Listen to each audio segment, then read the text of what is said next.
huge piece in the Telegraph today, front page of the Telegraph, and the headline is "Antisemitism has been normalised in middle-class Britain." This is according to a government-backed report. Let's discuss it with Jonathan Sacerdoti, the journalist, broadcaster and campaigner against anti-Semitism. Jonathan, thank you very much indeed for joining me. I mean, it's a hell of a front-page headline, isn't it? And a hell of a finding, this report.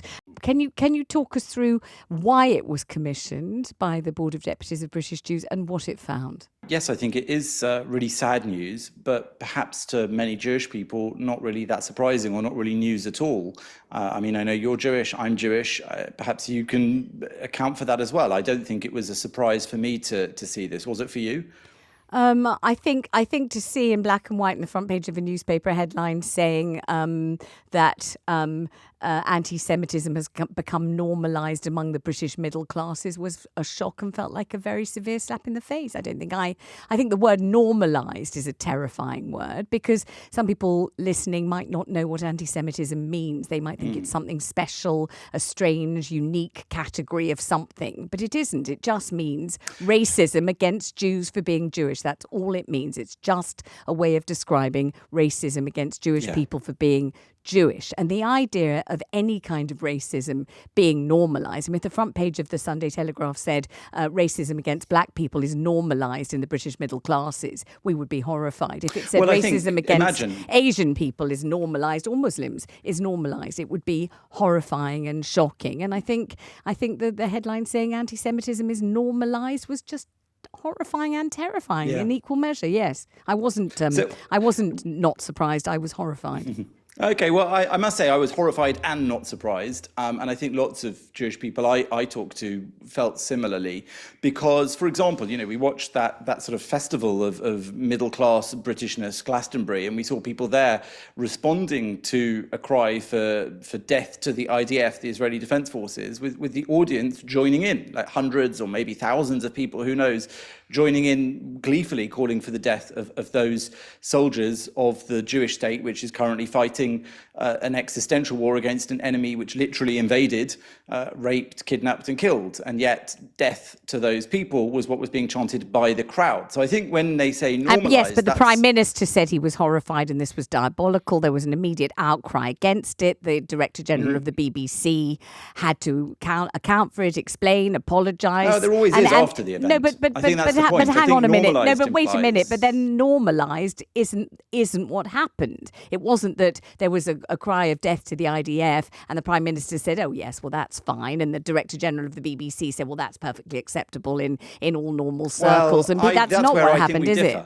Why do we differ? I think that normalised tends to apply to what feels like it's happening normally. And so I think lots of Jewish people that I speak to feel that in their normal lives there is more and more unveiled anti-Semitism. So if the Director General and the Prime Minister come out after something like that and say it's wrong, that of course is helpful, but it didn't stop the fact that it happened, that a large crowd of people responded to those chants for death by joining in. And that to me is what I think is shocking here, because it's happening according to this report, which is trailed in that Telegraph piece. It's happening in schools, it's happening in the NHS, in medical settings, it's happening in universities, it's happening in the media. So for example, had people working for the BBC who'd seen that going out live decided to pull it, that would have suggested that it's not normalised, that it did seem to them to be out of the ordinary. If after the event, when Jewish people and non-Jewish people are scandalised and complain, that it kind of went out and people did notice it happening. They put up a warning on screen, but nobody thought to stop it. Nobody thought to take it off the air. And again, it's hardly the first time that the BBC has come a cropper on this. I can't forget that even before all of this stuff to do with the war after October the 7th, the BBC ran a story a couple of years ago about Jewish children who had gone to Oxford Street to celebrate the Jewish festival of Hanukkah, and they were chased away by Muslims who threw things at them, and the BBC covered it as those children having uttered anti-Muslim slurs as if they somehow deserved this abuse, and they're then ensued weeks of conversation and dispute with the BBC about whether or not that had actually happened, and the conclusion was indeed that it hadn't. Again, the Jewish community hired audio forensic analysts to prove that recording wasn't what the BBC said it was. That's what I think people mean by feeling things have been normalised. But I think that people listening won't think that they are the BBC, and they won't think that they are Glastonbury either. They won't think that they are a typical person who would have been part of that Glastonbury audience, whatever that means, or that they are the people who are arbiters of what is and is not broadcast on the BBC. So when we talk about anti-Semitism being normalised in British middle-class society, we're not talking about people who make decisions at the BBC necessarily, or people who are at Glastonbury. We're talking about ordinary people going about their ordinary lives, doing what they do, you know, seeing friends, going to football, going shopping, making dinner, worrying about the financial crisis or whatever it is, in whose lives somehow anti-Semitism, which is simply racism against Jews, is woven and interwoven to a level and degree where it feels normal. So if you say something racist about Jews to your friends, they don't react by leaving the house or never speaking to you again or being horrified, because it's normal. It's been normalized. There's a kind of acceptance of racism against Jews, and that's okay. That's become something that's so usual and so a part of the way that you feel and think and talk and the jokes that you tell and the feelings that you have and everything else, that nobody bats an eyelid because it's been normalised. So, you know, a diatribe against the BBC could be absolutely fine if we were talking about the BBC, and that would be one thing. And talking about Glastonbury and the IDF is another thing. But normalisation of anti-Semitism amid the British middle classes just means people, just lots of people thinking terrible things about Jews, doesn't it? All of those, I think there's a spectrum, and so that's part of the problem, is that I don't think many people believe they're racist, even if they are, or even if they tolerate or express racist views themselves at some point. So normal people, middle-class people, you say, but, you know, who works in the BBC, who works in these sorts of places, indeed, who works in our schools, who teaches our children, who are teachers.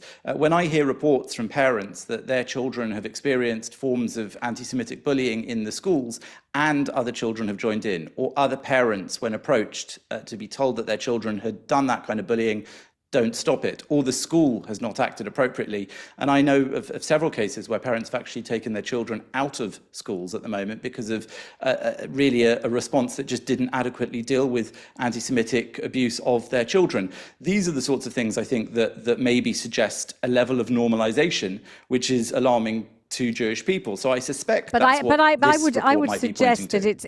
I wouldn't suggest. I would absolutely assert that it's incredibly alarming to Jewish people. But I would certainly hope that it's alarming to all people. I would hope that Jewish people don't have any kind of monopoly on being horrified by racism. I hope everybody listening to this is equally horrified. It's not one of these "you don't have to be Jewish" things. It really is. That's not a joke. It's true. You don't have to be Jewish to think that anti-Semitism is wrong. Because if you're anti-racist, you'll know it's wrong, because you'll know that all it is another word for racism.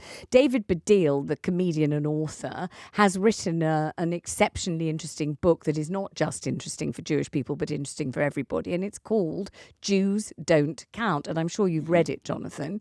And the thesis, if David Baddiel would permit me to, précis his excellent book, is that somehow or other, and he does have a good go at explaining why, but that Jews don't count. It's not acceptable to be homophobic. It's not acceptable to be misogynistic. You certainly wouldn't want to be anti-black people, Asian people, or any other people, but somehow or other Jews don't count. That's the title of the book. They just don't count. And it's all right to be anti-Semitic, particularly if you conflate it with Israeli foreign policy, which gives you a good handle into it and makes it sort of seem, as they say, normalized and therefore acceptable. Do you think that is a reasonable précis of Jews don't count, and is something that is a kind of bizarre feature of anti-Semitism? Well, I think that book played on an idea that many Jews had talked about for some time again, which is that particularly on the left, I think he believed that there was this tendency that where other forms of racism would easily be called out by people, somehow anti-Semitism didn't count in the same way, anti-Jewish racism.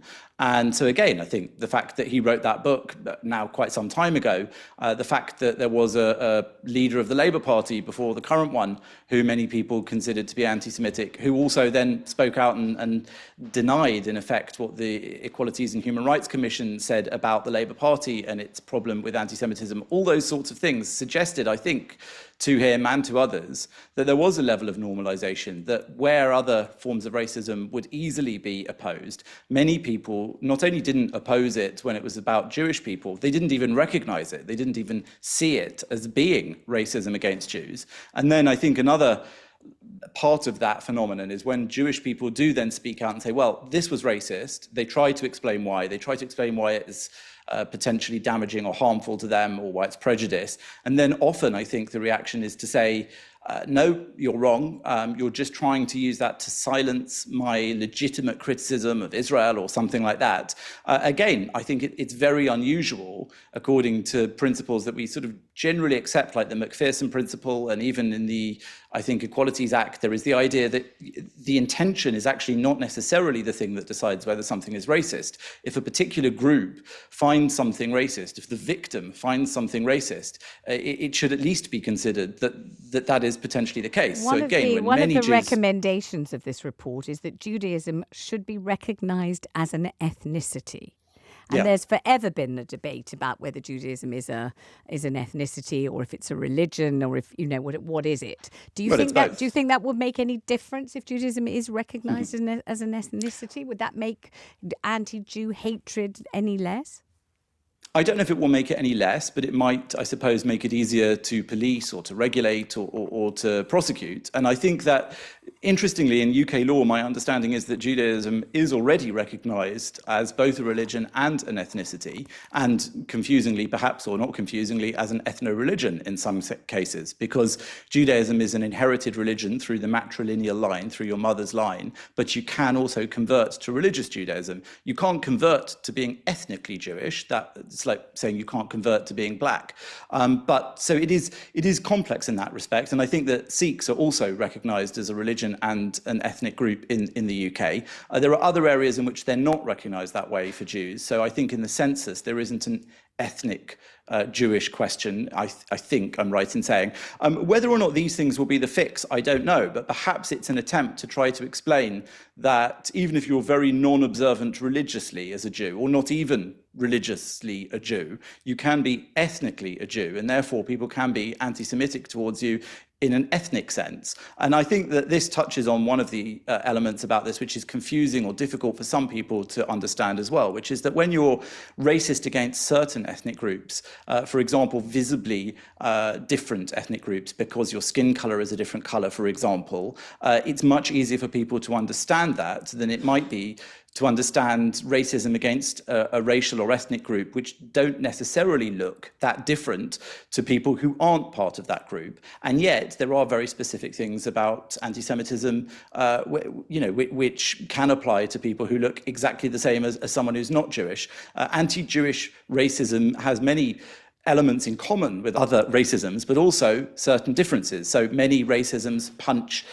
downwards, as they say. So you often insult an ethnic group for being inferior or stupid or something along those lines.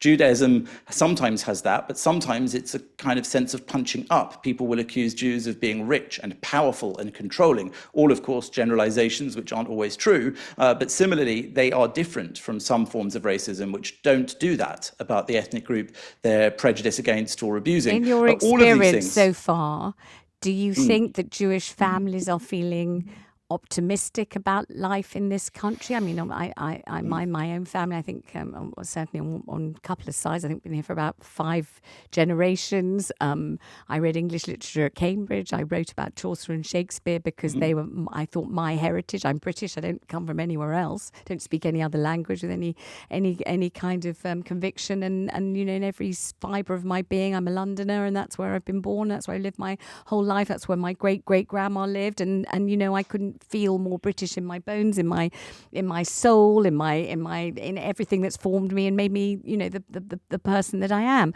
Do you think many Jewish families and individuals are fearing and wondering whether they have a future in this country now? Yeah, I do, and I think it's like you. I was born here. I went to Oxford University. I studied English as well. I studied literature and language that I consider to be mine by birth and by upbringing, and the culture that I believe to be part of the fabric of who I am as well as part of this country. But none of that detracts from the fact that I and other people here, like me, have experienced racism because of being Jewish, and that we witness racism against other people in the country for that purpose as well. So I do think it's incredibly tragic that many Jewish people are discussing the idea of whether or not this will be a good place for them to bring up children and grandchildren, whether or not it's even a good place for them to be long term. And I don't want to try and say as well that we need to separate out discussion of Israel and Jewishness, because actually the two are intrinsically linked. And I think that prejudice and unbridled hatred towards Israel is often deeply connected to anti-Semitism. I don't think it's enough to say don't blame Jews or what have you for any perceived ills you think about Israel. I think that the fact of Israel as well is another unique part of being Jewish for many people. Many Jews in Britain, and they're no less British for it, have deep connections with Israel, whether it's family or friends or religious. The religion of Judaism has pined for a return to Zion for centuries. Jonathan, and I think it's a I would completely talk to normal you part longer, of but the religion. I'm out of time on this. But thank you very much indeed for talking to me. That's Jonathan Sacerdoti there,